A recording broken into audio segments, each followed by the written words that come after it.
We're here at CubsCon and pleased to be joined by the editor-in-chief of Cubs Insider, Evan Altman.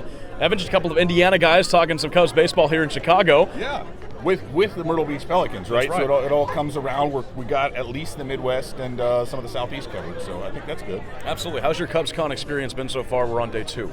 Yeah, it's been good. I can't complain about anything. I like the setup you guys have. Like, I'm looking around at all the different affiliates. We got autograph lines going on. Obvious Shirts is around the corner. And it's really cool. Just checking in on the panels, seeing a bunch of old friends, and catching up. So it's been great. First time back at CubsCon since 2020, so obviously great to be back. Just a lot of fans in the area, but a lot of players as well, and especially prospects. Cubs bringing their prospects around CubsCon this year. Who have you been able to kind of talk to and see throughout the days here? So far, I haven't really caught up with too many of the guys yet. That's what I'm kind of hoping on here later. But what's nice about it is, like, the system is so young right now. And we were noting this last night as you're seeing these guys announce, like, they weren't even in the organization the last time there was a convention. Right. So I'm sure it's a huge trip for those guys. You know, you think about somebody like Matt Mervis, right, who, tremendous season, and then you sit there and think, this guy's only been in the organization for 2 years. Yeah. He wasn't here in 2020, and so a lot of breakouts. I think that's what's cool for these fans too, is they've not actually seen most of these guys. Yeah. Right? If you can't get out to a minor league ballpark, if you're not around it, you haven't seen them play. So this is really a chance, I think, not only for the fans, but then for the players to see what it's like, how many of those fans are actually out there and recognizing them. So that's such a trip, and it's always cool to see, like, as a fan, but who covers it from a different perspective, to kind of get that look at it, from peek behind the curtain a little bit, but then let the fans and the players kind of interact somewhat. So that is cool. We just saw Jordan Wogu over here, and just everybody lining up to see. That's an impressive dude in person. And that's the other thing. Some of these guys, Kevin Alcantara walking out of the stage, I'm like, my goodness, like, it just. He's just built different, and it's cool to get that chance. Again, it's so different, up close and personal, and they give you that chance with all the players and the legends that are out here to really kind of, again, connect with them. I mean, I remember when Jordan Wogu came through Myrtle Beach in 2021, and we did our media day, and he's standing right next to me, and I'm like, this guy, he could play whatever sport you want, man. I mean, he's an all-out athlete. You mentioned Matt Mervis, and a total breakout season last year from high A to triple A. An incredible year for him, but with Myrtle Beach, really struggled in his first year in the Cubs organization. From what you've seen of him and his numbers, how do you think he was able to turn it around so fast and really become the breakout first baseman that he was? Yeah, I mean, I think a lot of that, and he'll tell you himself, right? He was kind of in his head a little bit too much at Myrtle Beach, I think, and trying to adjust everything every time. Oh, that was a bad at bat. Okay, I got to fix something. And I think he was able to kind of step back from that. And I know he tweaked his swing a little bit, worked on some things, getting a little shorter, quicker to the ball. But a lot of it's just in his own mind. He wasn't worried about, okay, well, if I go 0 for 3 with 2 strikeouts, I don't need to take that home with me. Tomorrow's a new game. Stick with the approach. Don't tweak anything.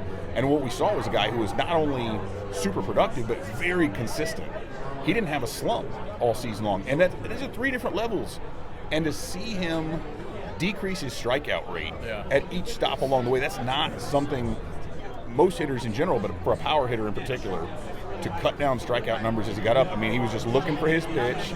He stayed disciplined, and I think he's just a super even keel guy too. You know, if you talk to him, there's not the highs and lows. I mean, he's just a show up and stick to it kind of a guy. So that's what I've said the whole time. I think he's going to play really, really well at the next level when he finally is able to come up to Chicago, because he's just going to carry that same mentality.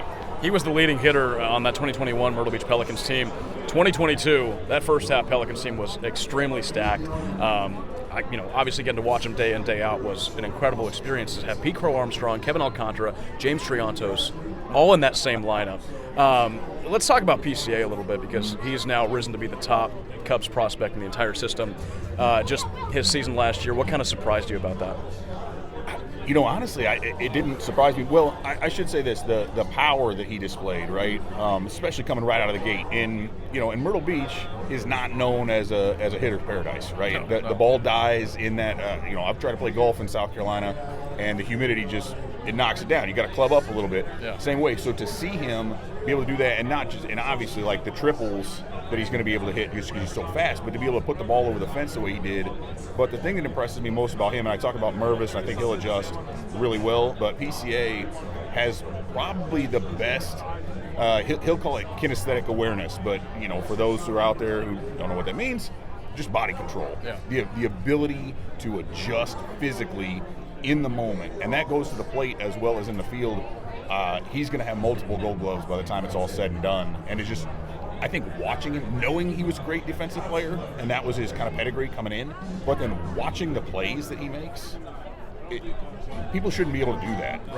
Right? But he does, and it's kind of like, oh, okay, cool, just didn't even break a sweat, I'm good, and it's just, that's so impressive to see. So, and I think that's a guy, he's got swagger too. Like, he knows he's good, but not in a cocky, not in a bad way, but like, he knows what he's capable of doing, and that allows him to just go out there and I think do it pretty effortlessly.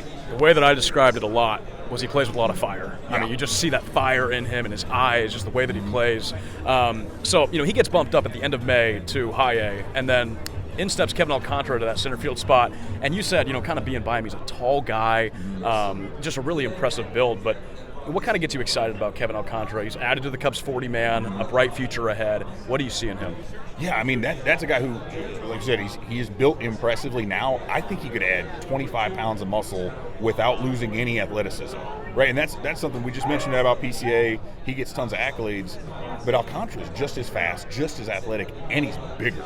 Yeah. So that is a guy who you can just look at and project so much. He's already highly ranked. He's getting, lots of good scouting reviews, everything like that, right? The measurables are there. But I think when you look at the projection that could be there, he might still be underrated. So I love the idea of him getting a little bit more experience and being able to kind of play that up and see what he does at these higher levels against tougher pitching, things like that. But I think he's going to excel also. On the pitching side, we just had DJ Hurst come through. Jordan Wicks is in the building as well. Just prospect-wise, where do you think the Cubs stand with the starters and relievers?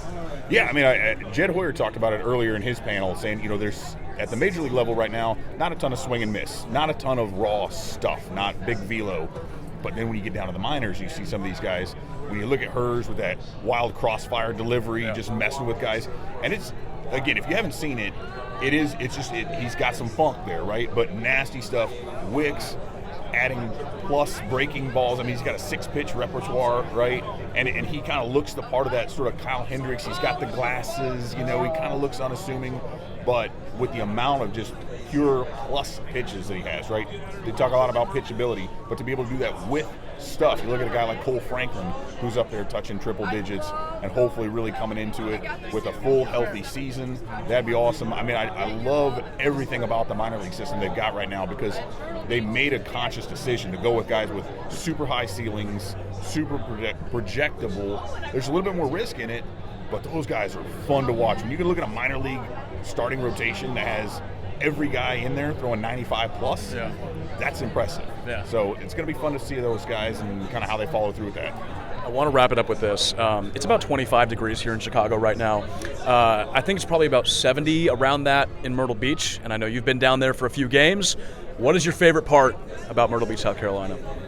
Well, I mean, I think Pelicans games, obviously, right? Yes, yeah. Golf Yep. and Pelicans, and then, the water. I'm not a big beach guy though, but I've said this. So the first time I ever went to the ballpark to watch the Pelicans game, I was just walking around, right? And the friendliest people, like, they had no idea who I was because I'm not, a household name, right? But it's just like the nicest. I would just stop and usher and talk to them for a while, and it was the coolest experience. So anybody, if you get the chance to get out there, I am not being paid for this advertisement, but you absolutely have to get down there. It's an awesome time. I know there's some direct flights you can get out of most of the local airports here in the Midwest. Go check it out because you will. The food alone, the food and the beer, let's be honest, is probably the best reason to go. But no, you're going to be able to see a ton of talent down there. So yeah, I love it. Every time I can get down there, it's great. And if you can't, catch it on MILB TV because I'll be there. Evan, appreciate the time. Enjoy the rest of Cubs. All right. Hey, thanks a lot. Thanks for having me.